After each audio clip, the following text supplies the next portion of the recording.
Hello दोस्तों, कैसे हैं आप सब। मैं उम्मीद करता हूं आप सभी बहुत अच्छे होंगे। आज मैं बात करने वाला हूं कंप्यूटर्स के पार्ट्स के बारे में, जो कि बहुत ही इम्पोर्टेंट है उन लोगों के लिए जो कि बिल्कुल नहीं जानते हैं कंप्यूटर के बारे में। जो भी पार्ट्स है कंप्यूटर को उदाहरण से जोड़ करके, जो भी वो जानते हैं जिन चीज़ों को, उससे जोड़ करके मैं बताने का पूरा कोशिश करूंगा ताकि वो बढ़िया से। सबसे पहला चीज़ है कंप्यूटर के कीबोर्ड। कीबोर्ड आप देखे होंगे, जैसे कि मैं आपको दिखा रहा हूँ। ये कीबोर्ड है, इससे बहुत सारे बटन्स होते हैं। इसमें देखिए ABCD भी होता है, इसमें 1 2 भी होता है। तो कोई भी चीज़ लिखने के लिए हमें जो है लेटर और नंबर्स की ज़रूरत पड़ता है। लेटर और नंबर रहेगा तभी हम कोई भी चीज़ों को लिख सकते हैं। तो जो भी ज़रूरी है चीज़ों को लिखने के लिए, उसको जो है सारी चीज़ें जो है कीबोर्ड में दिया गया है। तो कीबोर्ड से हमारा जो है, जैसे मान लीजिए पेन से हम कोई भी चीज़ लिखने का काम करते हैं कॉपी पे, वैसे ही कंप्यूटर में लिखने का काम जो है कीबोर्ड से होता है। और कीबोर्ड से जो है हम कंप्यूटर को चलाने में भी मदद करता है। अब आता है दूसरा माउस। माउस क्या करता है कि जैसे जो भी चीज़ों को हमें जहाँ भी कंप्यूटर में जाना है, मतलब मान लीजिए जहाँ से आपको लिखना शुरू करना है, तो वहाँ पे कंप्यूटर को बताना होगा कि हाँ यहाँ से लिखना है। तो उसके लिए वहाँ पे आपको क्लिक करना है। आप तीर जैसा देखेंगे निशान, वहाँ पे क्लिक करेंगे, उसके बाद वहाँ से लिखना शुरू होगा। मतलब वो बताता है कि कहाँ से क्या, कहाँ पर क्या करना है। माउस की मदद से वहाँ पे आप क्लिक कर सकते हैं, वहाँ पे बता सकते हैं। माउस में 2 बटन होते हैं, लेफ्ट बटन और राइट बटन। लेफ्ट बटन ज़्यादातर यूज किया जाता है और राइट बटन कभी कभी यूज होता है ऑप्शंस के लिए। जो भी उससे ऑप्शंस बहुत सारे खुलते हैं और उससे आपको कार्य करने होते हैं। उसमें तीसरा होता है एक स्क्रॉल बार। स्क्रॉल बार जो होता है वो बीच में होता है, दोनों बटन के बीच में होता है। जैसा कि आपको मैं दिखा रहा हूँ कैसा होता है माउस। देखिए इस तरह का माउस होता है। इसमें 2 बटन होते हैं, एक लेफ्ट और एक राइट। और बीच में जो है स्क्रॉल बार होता है चक्का की तरह। इसी को बोलते हैं स्क्रॉलिंग करना। स्क्रॉल का मतलब होता है कि कोई भी पेज है, कैसे हम कॉपी का पेज को पलटते हैं, तो उसी तरह से अगर आप मान लीजिए कि पहला पेज हो गया, भर गया, दूसरा पेज में जाना है, तो उसके लिए स्क्रॉल बार से आपको ऊपर नीचे करके आप पहला पेज से दूसरा पेज में जा सकते हैं। तो माउस का बस 3 मेन फंक्शन है। पहला कि आपको लेफ्ट क्लिक करके कमांड करना, मतलब बताना है कि कहाँ पर क्या होगा। राइट क्लिक से आपको बहुत सारे ऑप्शंस मिलेंगे, उस ऑप्शन का उपयोग करके बहुत सारा आप कार्य कर पाएंगे। तीसरा होता है स्क्रॉल बार।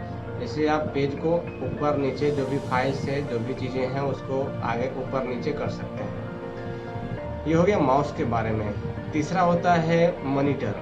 मॉनिटर आप मतलब डिस्प्ले उसको बोल सकते हैं। जैसे टीवी का डिस्प्ले होता है, वैसे ही इसका भी डिस्प्ले होता है, जहाँ से आपको चीज़ों को देखने को मिलता है। जो भी आप करते हैं डिस्प्ले से दिखाई देता है, तो उसी को हम लोग बोलते हैं मॉनिटर। कंप्यूटर की भाषा में डिस्प्ले को मॉनिटर बोलते हैं। ठीक है।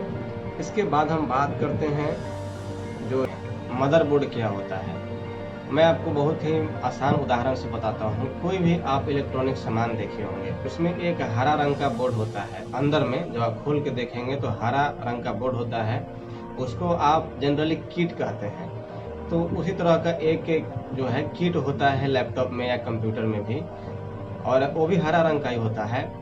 उसका मेन मकसद होता है चीज़ों को जोड़ना। जैसे हम लोग वायर से किसी चीज़ों को जोड़ते हैं, उसको डाटा को ट्रांसफ़र करने के लिए, मान लीजिए लाइट को ही पास करने के लिए, बिजली देने के लिए। उसी तरह से बहुत सारा कनेक्शन दिया हुआ रहता है उसी एक छोटा सा बोर्ड में, जितने भी पार्ट्स होते हैं उसमें। जैसे मान लीजिए मैं ऐसे ही रफली बताता हूँ। जैसे फ़ैन हो गया, उसमें रैम होता है, उसमें ग्राफिक कार्ड होते हैं, उसमें हार्ड डिस्क होते हैं। बहुत सारी चीज़ों को डिस्प्ले का कनेक्शन है, और जो भी चीज़ जुड़े होते हैं सारे कनेक्शन जो है कंप्यूटर को चलाने के लिए, सारे कनेक्शन जो है मदरबोर्ड में ही दिए हुए होते हैं। तो जो भी हरा रंग का किट होता है लैपटॉप में या कंप्यूटर में, उसी को हम लोग मदरबोर्ड बोलते हैं, मतलब मेन बोर्ड वही होता है। इसके बाद बात करते हैं अगला मेमोरी के बारे में। मेमोरी क्या होता है? मेमोरी मतलब आप जानते हैं, जैसे कि मोबाइल में भी मेमोरी होता है, उसमें भी मेमोरी का सिर्फ इतना ही मतलब समझिए कि वो एक स्टोर करने का पार्ट होता है। कोई भी डाटा है, डाटा मतलब समझ रहे हैं, मान लीजिए आप वीडियो, ऑडियो, फोटो, इन चीज़ों को स्टोर आप करते हैं मेमोरी में। जैसे मोबाइल के मेमोरी में स्टोर करते हैं, वैसे उसी को डाटा बोलते हैं। वीडियो ऑडियो फाइल्स जो बनता है उसी को डाटा बोलते हैं। उसी तरह से बहुत सारे डाटा जो होते हैं जो भी कंप्यूटर में भी स्टोर करने का जरूरत पड़ता है, और वो भी मेमोरी में ही होता है। तो मेमोरी कंप्यूटर में दो तरह के होता है। अब जैसे आज के समय में मोबाइल में भी जानते हैं दो तरह के मेमोरी होता है, एक होता है रैम और एक होता है मेमोरी, आप बोलते हैं इसमें स्टोर होता है। उसको कंप्यूटर के भाषा में रोम बोलते हैं, ROM, रोम, रीड ओनली मेमोरी। और एक रैम आप जानते हैं, जितना रैम ज़्यादा होगा उतना ही आपका जो है मोबाइल हो चाहे कंप्यूटर हो वो फास्ट चलेगा। अभी पहले 2 GB रैम का मोबाइल चलाते थे, उससे भी कम मेमोरी का रैम का मोबाइल चलाते थे।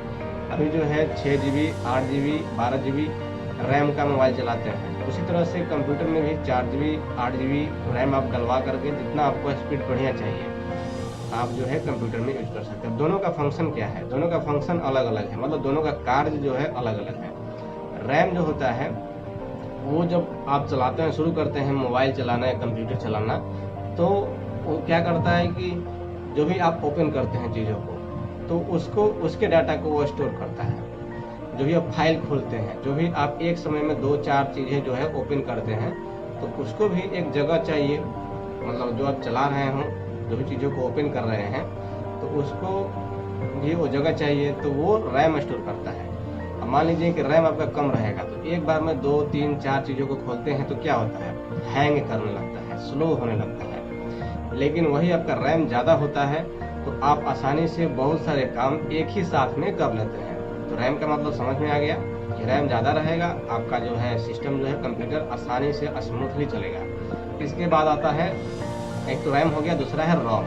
रोम जो है डाटा को स्टोर करता है। जैसे कि मोबाइल में 32 GB 64 GB 128 GB 256 GB आ रहा है, वैसे ही कंप्यूटर में भी, लैपटॉप में भी आपको जो है 500 GB, पहले 160 GB, फिर 320 GB, उसके बाद 500 GB, फिर 1 TB, 1 TB में होता है 1024 GB।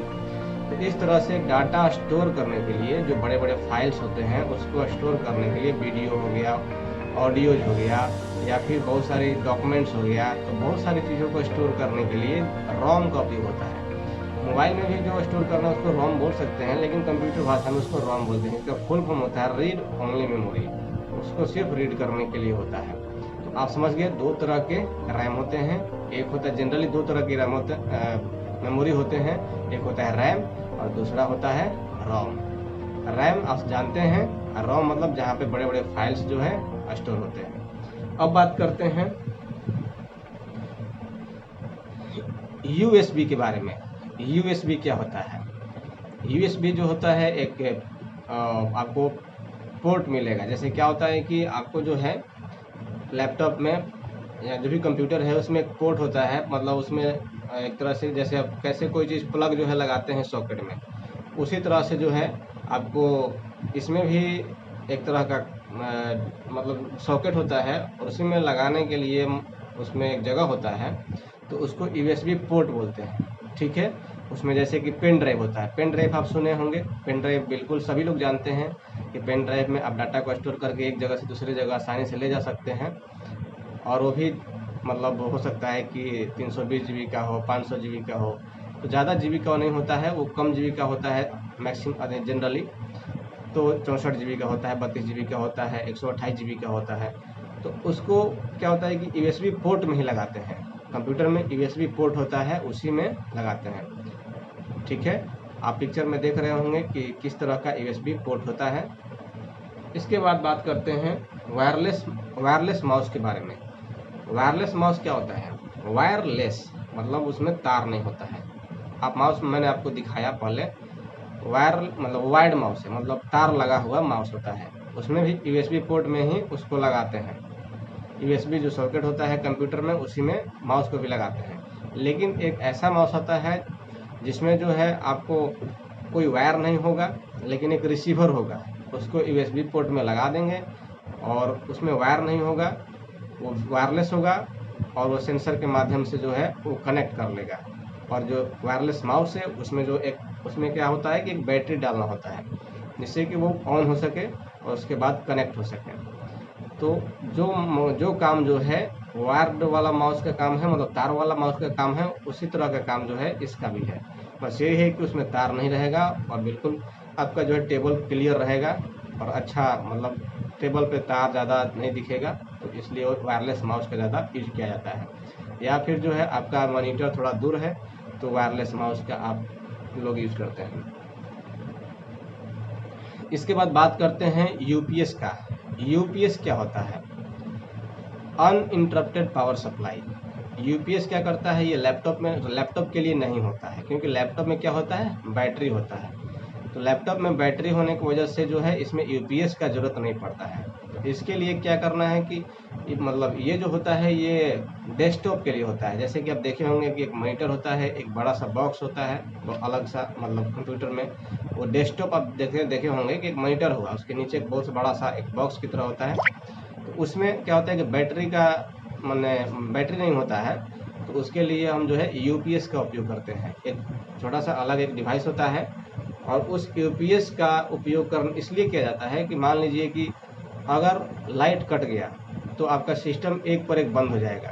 तो उससे बचने के लिए क्या करना है? यूपीएस का लगाने का ज़रूरत पड़ता है डेस्कटॉप में, लैपटॉप में ज़रूरत नहीं पड़ता है। ठीक है, तो वो क्या करता है कि जैसे ही लाइट कटा तो वो ऑन ही रहता है, मतलब तुरंत वो जो है यूपीएस पर पावर देने लगता है, लेकिन वो ज़्यादा देर तक टिकता नहीं है। जैसे कि आप जनरली जानते हैं कि आपके घर में अगर इन्वर्टर है, चाहे बगल वाले के घर में इन्वर्टर, किसी के घर में इन्वर्टर का आजकल के समय में यूज हो रहा है, तो वो क्या होता है? लाइट कटा और इन्वर्टर पर लाइट ऑन। उसी तरह से जो है डेस्कटॉप के लिए एक यूपीएस आदमी लगाते हैं ताकि लाइट कटा तो आपका जो है सिस्टम बंद ना हो।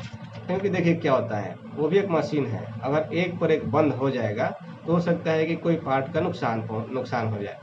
इसीलिए किसी पार्ट का नुकसान ना हो, इसीलिए यूपीएस का उपयोग करना ज़रूरी होता है डेस्कटॉप में। ठीक है, कहते हैं एक ऐसा पार्ट के बारे में जो कि ज़रूरी होता है, वाईफाई रिसीवर। लैपटॉप में वाईफाई रिसीवर का ज़रूरत नहीं पड़ता है, उसमें ऑलरेडी जो है आप वाईफाई कनेक्ट कर सकते हैं अपने मोबाइल के ज़रिए हॉटस्पॉट दे करके, या फिर आपके घर में वाईफाई लगा हुआ है तो उससे आप कनेक्ट कर सकते हैं। लेकिन अगर आपके पास डेस्कटॉप है तो उसमें वाईफाई रिसीवर लगाना पड़ता है। वो भी एक छोटा सा डिवाइस होता है। वो क्या करता है कि जो भी आप हॉटस्पॉट ऑन करेंगे, चाहे वाईफाई होगा आपके घर में, तो उसको कनेक्ट करने के लिए वाईफाई रिसीवर की ज़रूरत पड़ता है। अगर नहीं वाईफाई रिसीवर लगाएंगे, वाईफाई रिसीवर मतलब वाईफाई को रिसीव करने के लिए। ठीक है, बहुत ही छोटा डिवाइस होता है, आपको 300-400 रुपये में, 500 रुपये में मिल जाता है। और उसको लगाने के बाद में ही आपको जो है डेस्कटॉप में आप यूज कर सकते हैं इंटरनेट। वाईफाई रिसीवर क्या करेगा? आपके इंटरनेट को यूज करने के लिए तैयार करेगा डेस्कटॉप को। ठीक है, अगर वो नहीं लगाएंगे तो आपको जो है इंटरनेट नहीं चला पाएंगे, इसलिए उसमें जो है वाईफाई रिसीवर का ज़रूरी होता है।